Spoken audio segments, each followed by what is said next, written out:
Willkommen bei Next Move. Elektroauto als mobiler Stromspeicher, Spielerei oder Zukunft. Tagsüber die Sonne in den Akku reinladen, das ist ja ganz gut und schön, das können viele.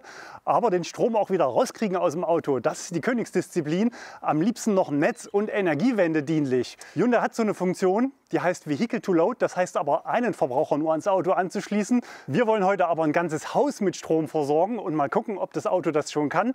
Das Haus ist schon 100 Jahre alt, das heißt, wir müssen da technisch ein bisschen härter Hand anlegen. Wir haben es nicht vorher getestet, ist sozusagen live, ihr seid mit dabei. Wir sind auf alles vorbereitet, Film ab.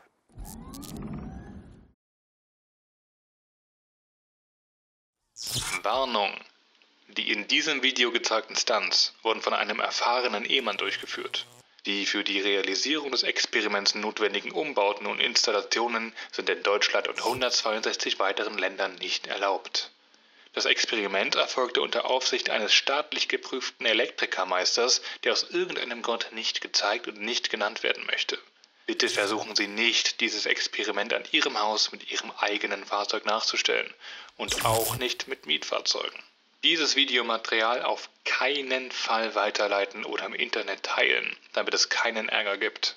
Zu Risiken und Nebenwirkungen nutzen Sie bitte die Kommentarfunktion unter dem Video. Um das Video zu starten, drücken Sie bitte jetzt den Abonnieren-Button. Wer uns noch nicht kennt, bei Next Move dreht sich alles um Elektromobilität. Zum einen hier auf YouTube, hier machen wir neben Fahrzeugtests und unseren News mit fast 100.000 Zuschauern jede Woche gerne auch mal so verrückte Sachen wie heute. Demnächst gibt es auch noch weitere Tests mit dem Ioniq 5 hier auf dem Kanal, also unbedingt abonnieren. Außerdem haben wir eine Flotte von 400 E-Autos deutschlandweit für deinen persönlichen Alltagstest. Du bist nicht sicher, ob ein E-Auto zu dir passt? Dann geh den nächsten Schritt und probier es aus. Wie speichert man sonst Strom im Einfamilienhaus? Ja, zum Beispiel so mit einem stationären Batteriespeicher hier im Keller, Tesla Powerwall, ungefähr 14 Kilowattstunden, hier die Sonderedition. Handsigniert Elon Musk, JB Straubel und Franz von Holzhausen. Die muss natürlich heute auch vom Netz. Die schalte ich also hier oben einmal aus. Und sowas kostet natürlich richtig Geld. Mit Installation können hier bis zu 10.000 Euro draufgehen, je nachdem, wie aufwendig der Einbau im Haus ist. Und im Ioniq 5 habe ich quasi die Batterie gratis an Bord, weil ich habe ja ein Auto gekauft, was ich als Auto nutze. Und den Mehrnutzen fürs Einfamilienhaus, den würde so ein Hyundai Ioniq 5 dann quasi kostenlos mitbringen. Ich habe natürlich auch Photovoltaikanlagen, die ich für diesen Versuch jetzt komplett vom Netz trenne. Ich weiß ja auch nicht so richtig, ob die Wechselrichter sich mit dem Elektroautostrom vertragen. Das heißt, einmal entsprechend hier ausschalten, dann fährt das Gerät entsprechend runter und nach einer gewissen Zeit kann ich dann hier entsprechend über die Hauptsicherung das Gerät komplett vom Hausnetz trennen, damit also nicht die Wechselrichter irgendeinen Strom erkennen und dann anfangen einzuspeisen, aber gar kein Netz da ist. Also einfach nur, um negative Wechselwirkungen zwischen den beiden Einspeisern auszuschließen, habe ich sie abgeschaltet. So, die Tür nehmen wir mal raus. Wir haben hier den Stromzähler. Ihr seht hier oben, der läuft noch.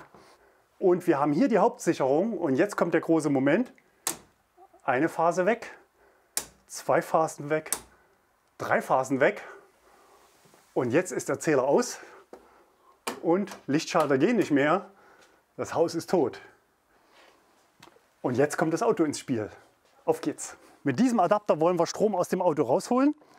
Den stecken wir jetzt schon mal an. Hier unten geht's auf. Auto verriegelt. Der Ioniq 5 kann auf einer Phase Strom liefern, 3,6 kW, 16 Ampere sind das ungefähr. Jetzt haben wir aber das Problem, dass wir hier ein Haus haben, was dreiphasig angeschlossen ist. Das heißt, wir haben in Deutschland ein dreiphasiges Stromnetz und das heißt, es würde dann nur Küche oder nur Wohnzimmer oder nur das eine Gerät funktionieren, aber es wäre nicht auf allen Steckdosen Strom.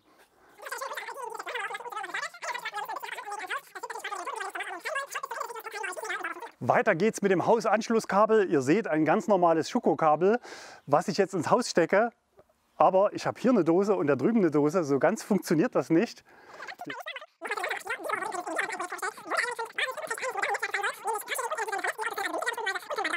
Hier ist noch eine kleine Zauberdose dazwischen. Jetzt mal ins Auto rein. Die andere Seite ins Haus, irgendwo. Hier ist der Knopf zum Einschalten. So, wir sehen, der Zähler zeigt wieder was an, aber er speist ganz sicher nicht ein, weil er ist ja direkt vom Netz getrennt. Und wir gucken mal, wie es denn so in der Küche aussieht. Ich habe da mal was vorbereitet. Staubsauger. Staubsauger läuft. Ich brauche ein Ei. Kühlschrank. Kühlschrank läuft. Ich habe Glück, eins ist noch da. Hier ein bisschen den Herd an, ein bisschen Öl und ein Elektroei. Das geht ja ganz gut voran. Ich gucke gerade mal parallel. WLAN ist auch schon wieder da. Und wir haben hier so ein paar schaltbare Steckdosen. Und das heißt, ich kann jetzt hier auf dem Handy bequem gucken. 1475 Watt. Und ich gehe hier mal noch ein bisschen nach oben. Und ich sehe 2700 Watt hier fast. Ich gehe mal wieder ein bisschen zurück, damit wir nicht ans Limit kommen. Und ich würde mal sagen, das Ei, das wäre gekocht.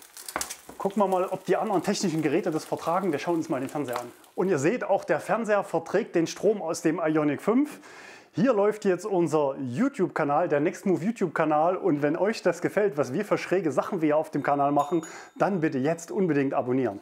Licht haben wir natürlich auch wenn draußen die Sonne scheint. Ich mache sie mal an. Lichter gehen natürlich auch. So, jetzt sind wir hier in der Werkstatt. Machen wir auch hier mal noch Licht an. Das scheppert hier ein bisschen. Das sind diese uralten Lampen. Die waren halt schon drin. Und wir testen mal noch. Akkuschrauber läuft auch. Hier haben wir noch eine Bohrmaschine. Die haben manchmal so hohe Anlaufströme. Die läuft also auch. Und hier haben wir noch eine Schleifmaschine, auch hoher Anlaufstrom. Ein bisschen Strom haben wir noch übrig. Der Ioniq 5 kann natürlich über den Adapter auch andere Elektroautos direkt laden. Aber wir haben hier am Haus das Auto angeschlossen. Diese Steckdose ist auch schaltbar. Carport, klack hat es gemacht. Der Kasten geht auf grün. Und hier haben wir auch noch ein Kia e-Niro. Und die Status-LED-Anzeige im Fahrzeug zeigt es an. Der verträgt den Strom auch. Laden beim Arbeitgeber ist natürlich auch ein spannendes Thema. Es ist ein geldwerter Vorteil, aber der muss bis Ende 2030 nicht versteuert werden. Das heißt, der Arbeitgeber darf seinen Mitarbeitern den Strom schenken. Die Frage ist nur, ob er den Mitarbeitern den Strom auch schenkt, wenn die wissen, dass sie ihn nach Hause tragen und abends in ihr Haus einspeisen. Hyundai sagt aktuell Vehicle to Load, also nur Anschluss von lokalen Verbrauchern. Kia zeigt das Feature in der Weltpremiere des EV6 aber immerhin schon als Notstromversorgung zu einem Haus. Geleakte Hyundai-Bilder zeigen aber auch, dass Vehicle to Grid möglicherweise in Vorbereitung ist. Was macht der Wettbewerb? Volkswagen hat vor wenigen Wochen auf dem Power Day eine bidirektionale DC-Wallbox vorgestellt.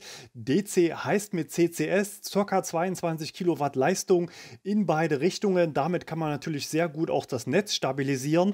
Das Auto als mobile Powerbank war die Schlagworte oder mit dem E-Auto Geld verdienen. Und eben 2022 soll was kommen, was jetzt noch in Deutschland verboten ist. Wenn VW das will, dann werden sich natürlich öffnen. Und VW hat ganz klar gezeigt in der Präsentation, wohin die Reise geht. Das Auto als intelligenter Bestandteil gekoppelt mit erneuerbaren Energien. Aktuell werden Windräder angehalten. Demnächst sollen sie Elektroautos laden und zwar dann, wenn der Wind übrig ist. Und die Autos sollen den Strom ins Netz abgeben, wenn er im Netz fehlt.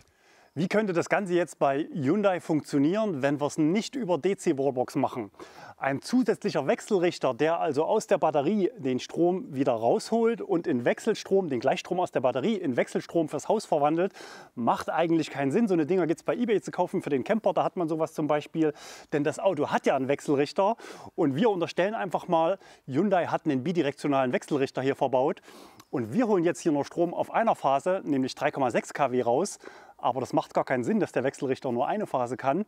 Wir unterstellen einfach mal, er kann 11 kW. Was brauchen wir als nächstes noch? Eine schlaue Wallbox. Eine Wallbox für ein Elektroauto hat im Prinzip keine großen, teuren Bauteile. Die gehen bei 500 € los und es gibt jetzt schon Modelle, die PV-gesteuertes Laden ermöglichen. Das heißt, vom Zählerschrank oder aus dem intelligenten Hausnetz ein Signal bekommen und dem Auto sagen, so viel Strom ist übrig, so viel kannst du laden.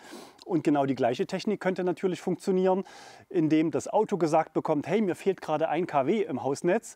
Und dann könnte über das Pilotsignal auf den oberen beiden Pins das Auto von der Wallbox gesagt bekommen, gib mir Strom. Kostenfaktor, fahrzeugseitig 0 €, denn das Auto habe ich ja schon gekauft.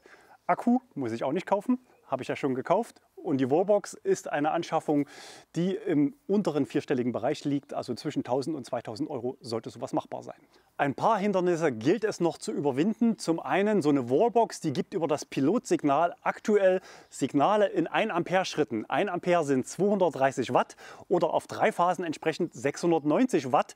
Das heißt, diese Stückelung wäre zu grob. Die Wallbox müsste also hinbekommen, dass das Auto ein feineres Signal bekommt zur Abgabe des Stroms. Und natürlich gibt es noch, wenn ich einen sogenannten Netzparallelbetrieb machen möchte, also anders als wir es heute hier testen, gibt es natürlich noch rechtliche Hürden zu überwinden. Das heißt, eigentlich ist es am Ende nur Software und die rechtlichen Rahmenbedingungen müssen natürlich geschaffen werden, dass das Auto parallel zum Stromnetz arbeiten darf. Neben rechtlichen Hindernissen gibt es auch Hindernisse im Bereich der Hersteller, konkret die Garantie für den Akku oder sogar für das ganze Fahrzeug.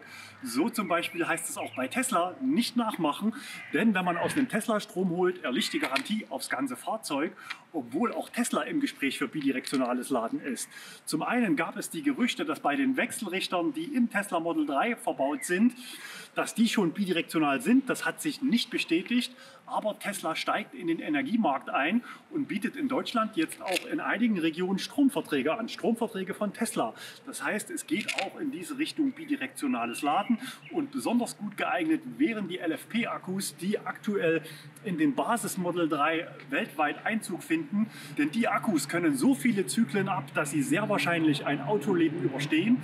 Das heißt nämlich, wenn ich hier zwischendurch eine Extraschicht immer jeden Tag noch einschiebe, ist das so, als wenn das Auto am Ende doppelt so weit fährt, einfach weil die Akkus mehr Zyklen kriegen. Ist das überhaupt legal, was wir hier machen? Netztrennung hin oder her, aber in Deutschland gibt es Regeln und die gelten auch im privaten Bereich. Regelung ist zum Beispiel das Marktstammdatenregister. Da muss ich alle Energieerzeugungsanlagen anmelden, zum Beispiel auch einen Batteriespeicher. Aber ein Auto beim Marktstammdatenregister als Batteriespeicher anmelden, ich glaube, das geht noch nicht. Und selbst dann gibt es noch Regeln, selbst wenn ich vom Netz getrennt bin. Aber ich habe mal nachgelesen, Notstromaggregate müssen nicht registriert werden, wenn diese nicht ortsfest sind und nicht im Netzparallelbetrieb gefahren werden können.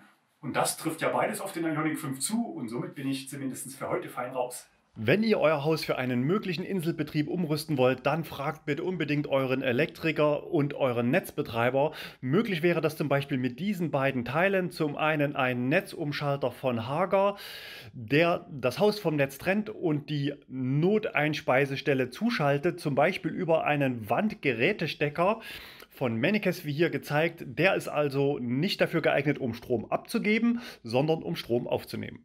Im Auto hat man natürlich die Datenlage gut im Blick. Wir nehmen jetzt hier 1,1 Kilowatt aus dem Auto und im Menü kann man natürlich ein unteres Charge Limit einstellen.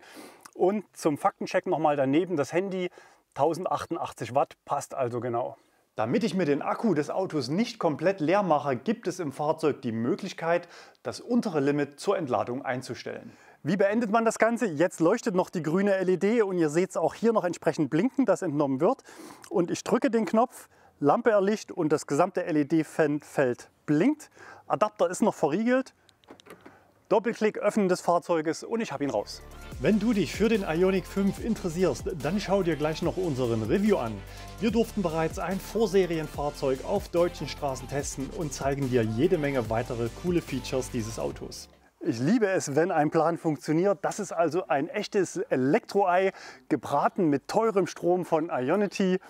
Und ich hoffe, euch hat es gefallen und wir sehen uns wieder im nächsten Video. Bleibt gesund und fahrt elektrisch.